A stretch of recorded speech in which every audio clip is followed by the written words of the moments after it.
Mzina la Atate ndi la Mwana ndi la Mzimu woyera. Abale okondeka ndikulandireni leronso pa programu yathu yatilankhuleni Ambuye. Lero ndi tsiku lachinayi pa 25 Septemba chaka cha 2025. Ndipo wiki ino ndi wiki ya 25. Mawu athu oyamba buku la Hagai chapter 1 verse 1 mpaka 6. Amene akutiwerengera mawu oyamba ndi a Grace Chalemera kuchokera ku St. Michael's Girime Community Hospital, St. Anne's Girime Parish mu Archdiocese ya Lilongwe. Ndipo uthenga wathu uchokera pa Luka 9 ndime ya 7 mpaka 9. Amene akutiwerengera mawu amthenga woyera komanso kutigawira mawu ndi Reverend Father David Bello kuchokera ku Our Lady of the Poor, Chiringa Parish mu Archdiocese ya Blantyre. Mawu oyamba. Mawu ambuku la mneneri Hagai. Chaka chachiwiri cha ufumu wa Dariusi, tsiku loyamba la mwezi wachisanu ndi chimodzi, chauta adampatsa mneneri Hagai uthenga. Uthengawu wopita kwa Zerubabeli mwana wa Salatieli, bwanamkubwa wa ku Yuda, ndiponso kwa Yoswa mwana wa Yehozadaki, mkulu wa asembe, udati: zimene ndikunena ine chauta wamphamvu zonse ndi izi. Anthu awa amanena kuti nthawi sinafike yoti nkumanganso nyumba ya chauta. Tsono chauta adampatsa mneneri Hagai uthengawu wakuti, kodi nzabwino zimenezi kuti inuyo muzikhala nyumba zomanga bwino pamene nyumba yangayi ili bwinja? Chifukwa chake tsono ine chauta wamphamvu zonse ndikunena kuti muganizepo bwinotu pamenepa. Mwafesa zambiri, koma mwakolola pang'ono. Mumadya, koma osakhuta. Mumamwa, koma ludzu osatha. Mumavala, koma osamva kufunda. Malipiro a anthu antchito ndosakwanira mpang'ono pomwe. N'chifukwa chake ine chauta wamphamvu zonse ndikunena kuti muganizepo bwinotu pamenepa. Kwerani kumapiri, mukadule nsichi, mudzandimangire nyumba yoyenera, kuti ndikondwere nayo ndikulandiriramo ulemerero. Mawu a Ambuye. Tithokoze Mulungu. Ambuye akhale nanu. Mthenga wabwino monga adalembera Luka woyera.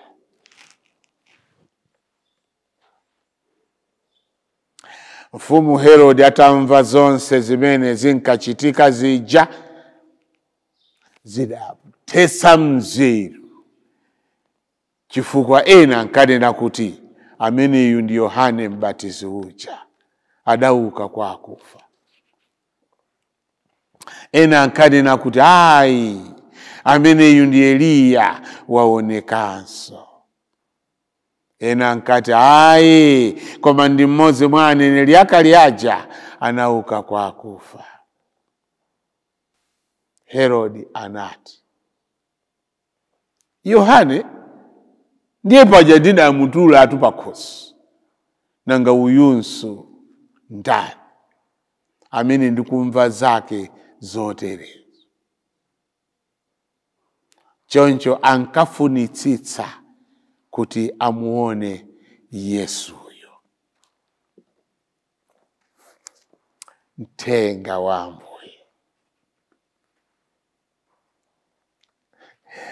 Kawiri anthu amene amatidzudzula timaganiza kuti mwina akutiderera, mwina samatifunira zabwino, ndipo mwina kuzuzulidwa kumakhala kowawirapo ife timafuna anthu azitichemerera. Awa amachita bwino. Andi timafuna zimenezo ngakhale kuti pokutiuza zimenezo satithandiza kuti tikule. Kuti ukule uyenera kumavomera kuti ichi sinachite bwino, then you can improve. Gani ya lero ikundisangalatsa kwambiri chifukwa tikuona reaction zotsatira aftermath ya zochitika zimene zinachitika pagulu, ndipo anthu amaganiza kuti zatheka zatha.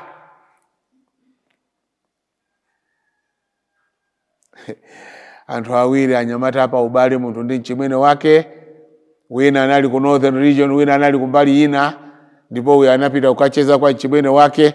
Mwamwayi anati kuyang'ana mulamu wake, kumuyang'anisisa, kumuyang'ana nayenso mulamu uyo kumuyang'ana ndi kumuyang'anisisa. Anthu anakonda nawo. Mose mene amabwerera kwawo kumwera, ujanso anatsatira. Ndipo anthu a Mulungu akafuna kuzuzula samayang'ana nkhope. Yohana akubwera kuti ayi afumu simunachite bwino. Uyutu anali mkazi wa chimwene wanu. Zimenezi simunachite bwino. Sikuti iye pamene amachita samadziwa kuti chimene chili cholakwa, amadziwa bwino koma anasankha kuchita zimene amafuna kuchita. Chimwe kuti tichitike kawiri wasankha kuchita zimene ufuna kuchita ndipo wachichita. Ngati utakhala kuti sunasankhe umanena kuti sindichichita. Anthu onse amanena kani ya iye, ena onse amata kulephera kukanena koma iye anapita kukanena. Timakonda anthu amene amalimba mtima ndikunena poyera choona. Ndipo akanena amakhala free, liberated. Ukanena choona ngakhale wina yasachilandire ndi choona. Lero nkhani tikumva ya Herod. Herod akumvaza kuti koma kwabweranso munthu wina. Chifukwa ujatandola munthu amaganiza kuti basi zatha. Koma anthu amenewa anangosiyana 6 months kubadwa. Yohane, Yesu, chocho misinkhu yawo sinasiyani kwambiri. Zimakhala kuti wina akuchita zache wina akuchita izi, basi kumapeto kwache uja ndimati basi sopano ndi mtendere. Na inkazi yu pamene ananena kuti ine uyu mukonze basi, amati sopano kwati wathu uyenda bwino. Sadadziwe kuti Mulungu ndi Mulungu. Amene amadula amaganiza kuti amene ndi anali moto weniweni. Ayi, iyeyo so akamakhala amati ayi ine ndi makala chabe, moto weniweni ndi amene akubwera pamuyo pangali.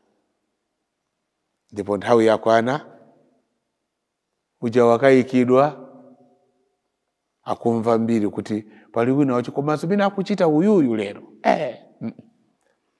Uja amakonda kubakalalika ku nsinje uko, koma uyu akuyenda malo aliwonse sichokhacho wayamba kuzusa anthu okufa. Yohane sitinamve kuti anachirisa munthu. Ayi. Amalalika, anthu anatembenuka mtima, anthu analapa, koma uyu nthenda amazigwira nthenda ndikuthana nayo. Chocho Herod was confused. Herod anazungulira mutu. Ndiye kuti ngati amene ndinandula anthu akuona mutu wazukanso. Zikhala bwa. Ngakhale mkazi wake amene ananena kuti amene mukatidulire mutu atamva kuti komanso tuko kukuoneka khaya uja iwazuka. Ndiye mwa uja. Ndipo Yesu amayenda malo osiyana anali ndi chidwi kuti ati amuone. Akamuona ndiye chifukwa chani amafuna kuti amuone, kuti amutamande. Amafuna amuone Yesu chifukwa chani. Tikanatha kuilumikiza, mukakamuona mwanayo mubwere muzandiuze nanenso ndikamuone. Ayi, sana bwerero kuzamuuza kuti tamuona. Chifukwa kumuona kwa iye ikanakhala ngozi. Herodi wadabwa. Akudabwa ndipo sobotiyeli tibwerere mu chikumbumtima. Chilichonse choyipa chimene ife timachichita chimazala mbewu mwa ife yovuta kuyitipula. Kulephera kuti tichose singatheke. Choyipa ndi choyipa.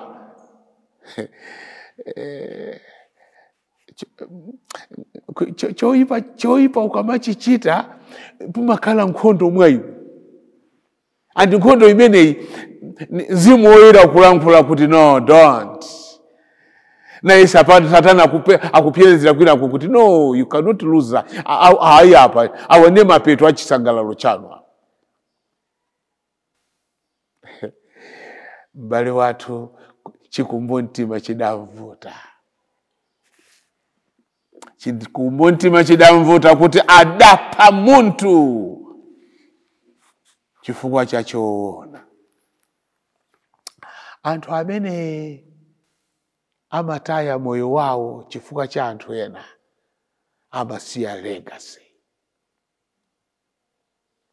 Kandi Malawi mwathu momwe muno tikaona ulendo wa Achihondi Chilembwe.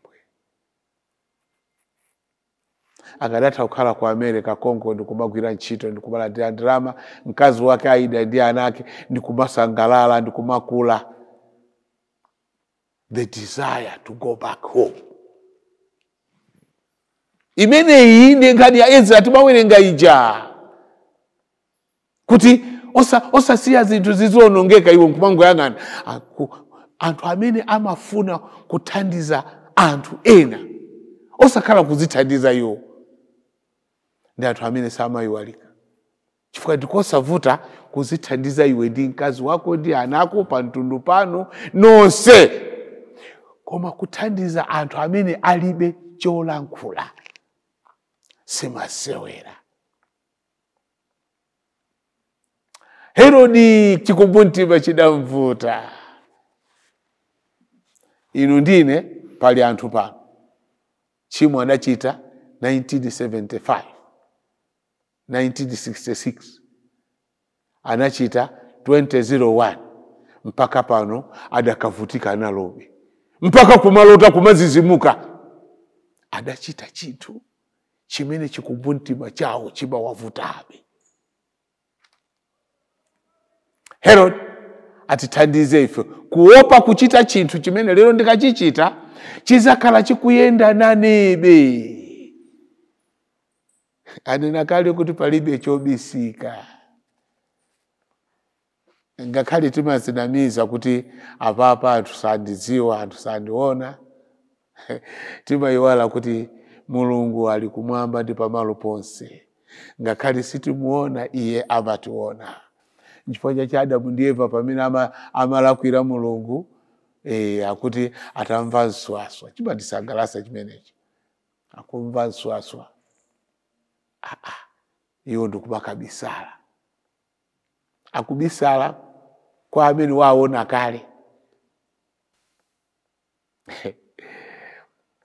Herodi anaphedwa koma amene anabwera ndi anati tsopano mbanga katundu wosenza chokhala Yesu.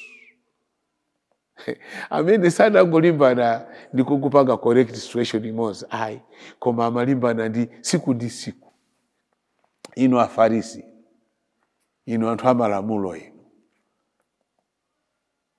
Atafika pena ndikufika pokuti awaziwe kuti nyumba iyi ndi ya Atate yanga iyi, ndikuthamangisa anthu, get out. Abale ndi alongo, Yesu atafika kuti walifika pa dziko lapansi ena sana akondwe naye. Ndi mmodzi mwa iwo anali Herodi. Lero tiye tipemphe kwa Mulungu. Chimo limene tinachita kalekale kutheka nafenso tinasowesa anthu. Choona ndi choona chizavumbuluka tsiku lina. Ndipo chikazavumbuluka sizakhala nkhani yabwino. Chonde tisamaganize kuti tabisala pa dziko lapansi. Ambuye Yesu ananena palibe chobisika. M'dzina la Atate ndi la Mwana ndi la Mzimu Woyera. Amen.